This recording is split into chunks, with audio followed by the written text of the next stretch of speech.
कराची के इलाके सोहराब गोठ गन्ना मंडी में एक इंतहाई अफसोसनाक वाकया पेश आया, जहां एक खातून और उसके 3 कमसिन बच्चों की लाशें घर के अंदर फंदे से लटकी हुई मिली है। वाकये से पूरा इलाका सोग में डूब गया।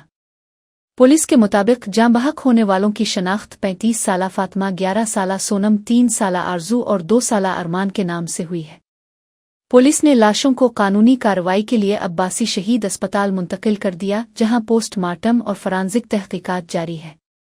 एसएसपी ईस्ट जुबैर नज़ीर शेख ने जाए वक़ूआ का तफसीली मुआयना करते हुए कहा कि इब्तिदाई शवाहिद के मुताबिक वाकया खुदकुशी का लगता है, ताहम हतमी राय पोस्टमार्टम रिपोर्ट, फरांजिक फाइंडिंग और तमाम पहलुओं की मुकम्मल तफ्तीश के बाद ही कायम की जाएगी। उन्होंने कहा कि वाकया की शफाफ और गैर जानिबदाराना तहकीकात की जा रही है और किसी इम्कान को रद्द नहीं किया जा सकता। पुलिस के मुताबिक मुतवफ़्फ़ी खातून के शौहर नजीब उल्लाह से पूछगुछ की जा रही है, जो सब्जी मंडी में काम करते हैं। इत्तलात के मुताबिक नजीब उल्लाह की साबिका शादी से भी एक बच्चा है। खानदानी झगड़ों समेत दीगर पहलुओं का भी जायजा लिया जा रहा है।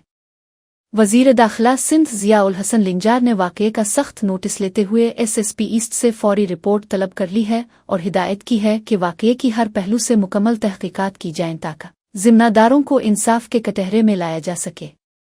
पुलिस हुक्काम का कहना है कि तहकीकात मुकम्मल होने के बाद असल हक़ाइक़ अवाम के सामने लाए जाएंगे।